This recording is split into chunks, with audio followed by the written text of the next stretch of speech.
Brian, do you remember that fateful journey that we would have to make every single day when we lived in Massachusetts to the bus stop? For 4 years? Yes, of course I remember. The longest 4 years of my life. Yeah, we used to live in a small condominium, Scotty Hollow, bunch of little townhomes that just stretched way back into the woods away from the main entrance. And so we lived in the very back. Our walk to the bus stop was, God, it must have been more than half a mile. And we're like 6 and 8, and so we have these little stubby legs. We can't move very fast. And stubby legs, rain boots. It's -10, so we're like snowshoots. Like we're just shuffling. Shuffling is the motion that we can make at this with point in our lives. Half the size of our bodies. And then you can't look directly into the wind because it's just gonna cut your face like icicles.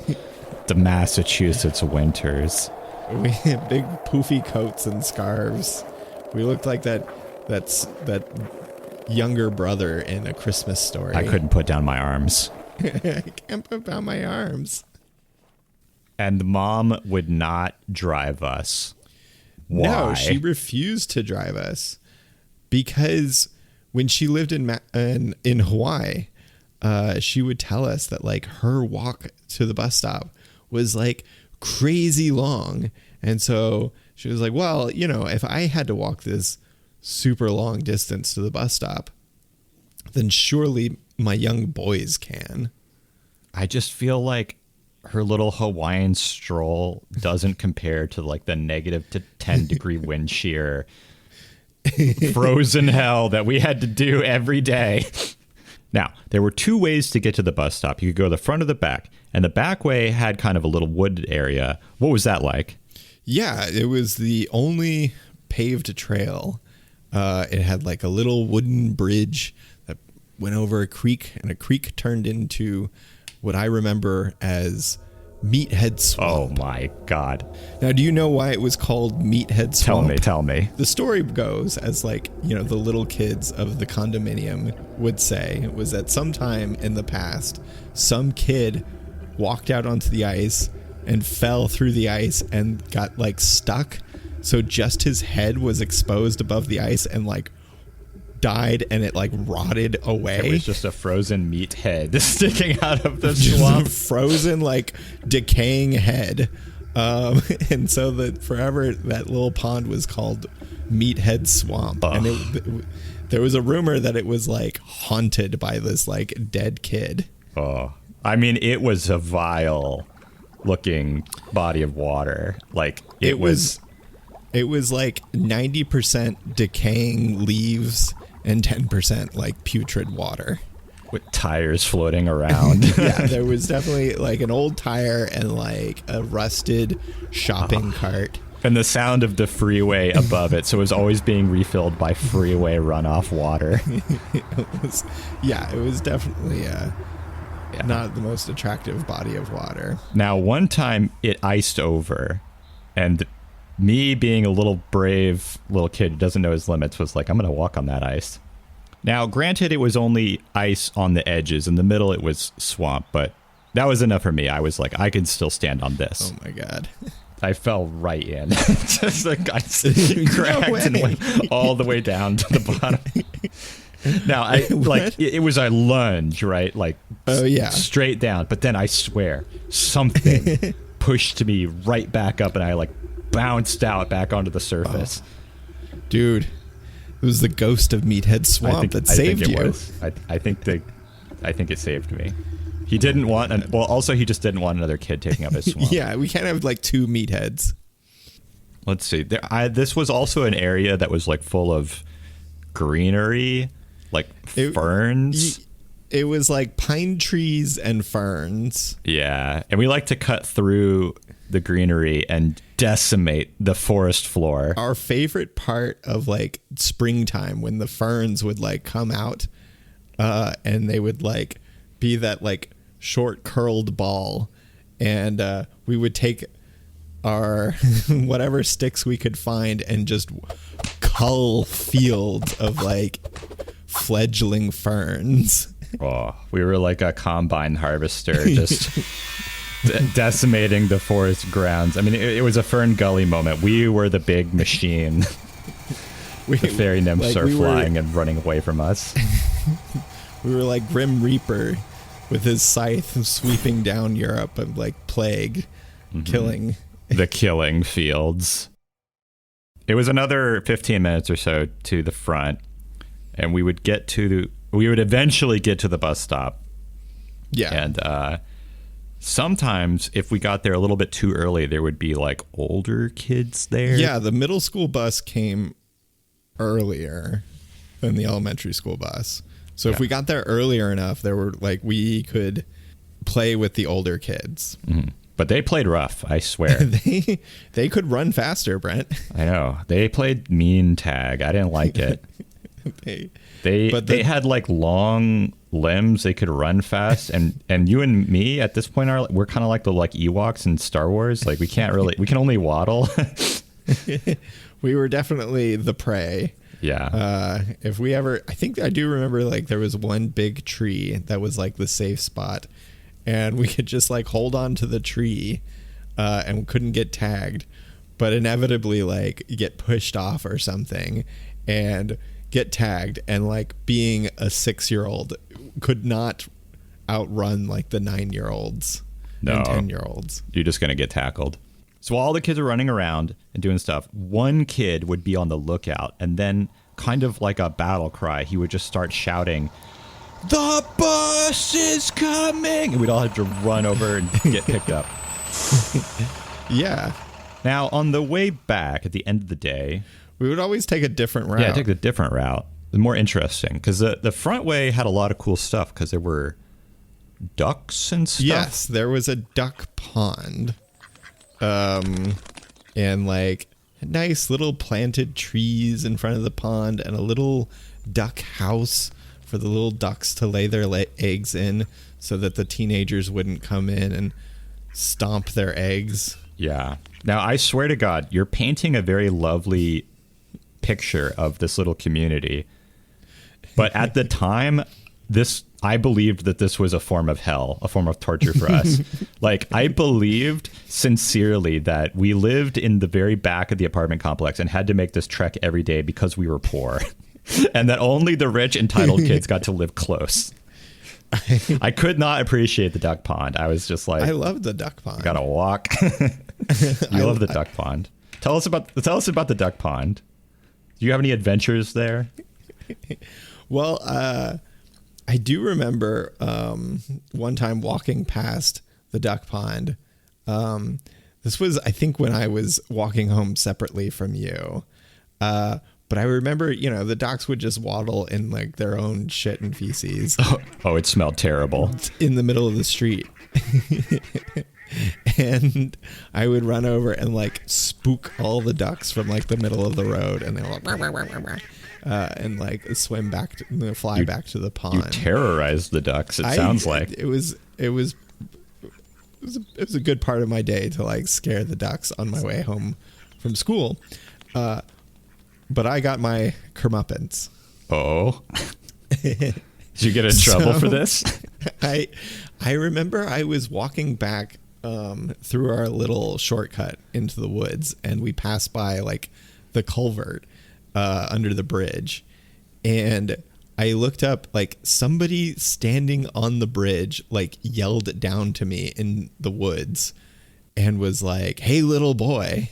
I look up, there's like this old man with like a camera pointed at me, and he's like, "You're a naughty little boy.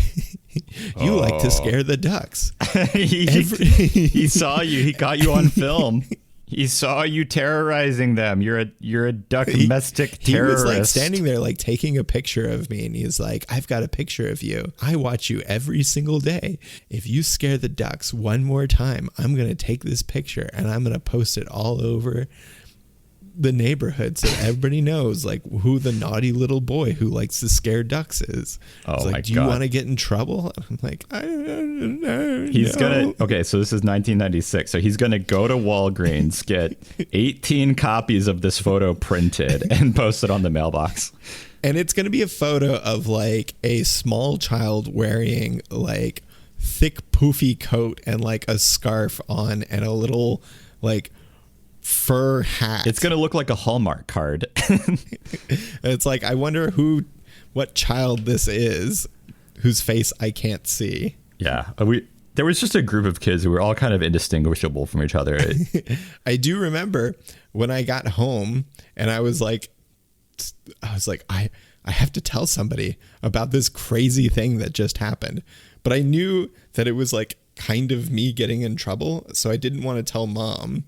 So I was going to tell you, but I was like, this is too juicy. I have to milk this. This is a good story. So I was like, hey, Brent. Yes, Brian. I've got a secret. Oh.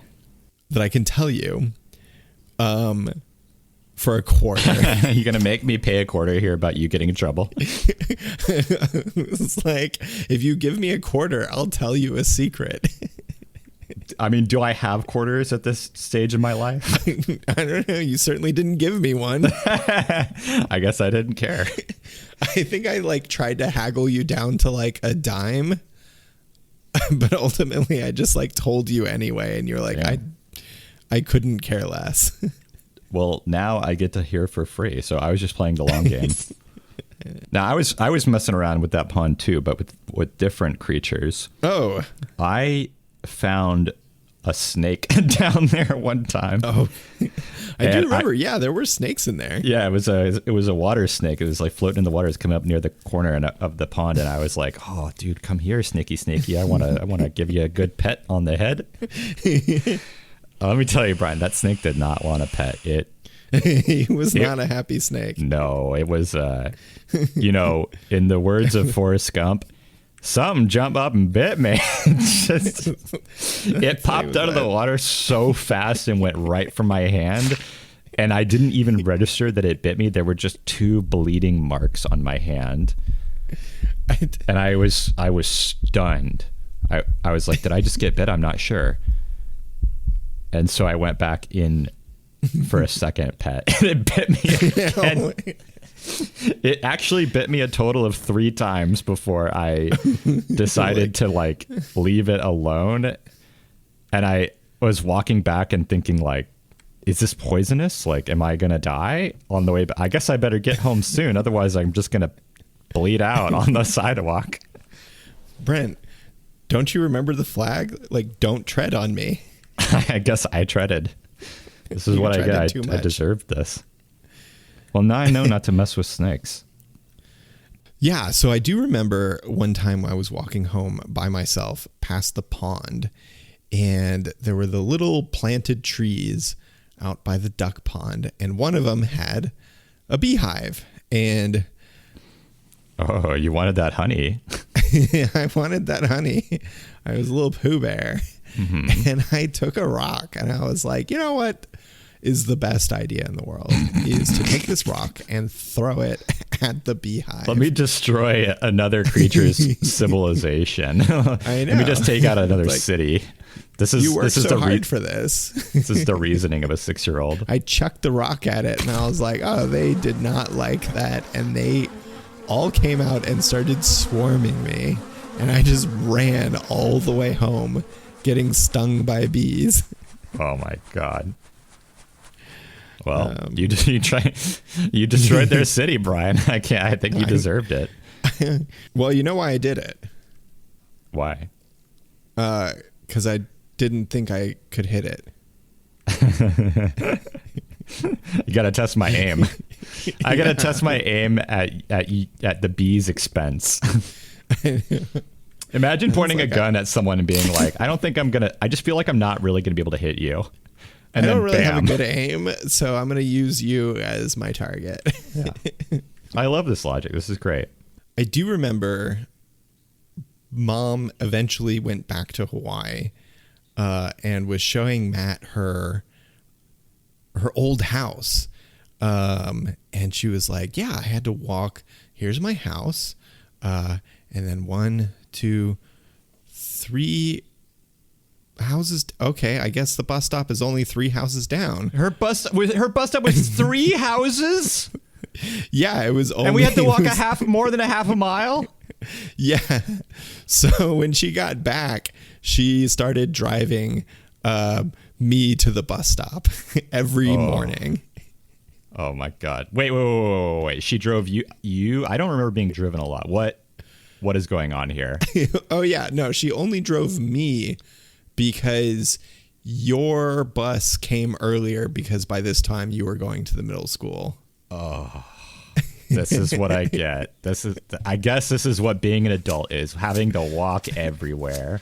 Well, you're the older brother, Brent. This is my punishment for getting older and long and lanky and playing tag. I'm not an Ewok anymore. I don't get driven around. So we did that every day for 4 years, I remember. Yeah. And then we just moved to Texas, where our bus stop was at the end of our driveway. I know. It was nice. Yeah. Or it's less walking in Texas. You can just drive everywhere. It's kind of nice. Well, Brian, thank you for recalling the treacherous trail that we had to do every morning. We had a lot of shenanigans on that walk to the bus.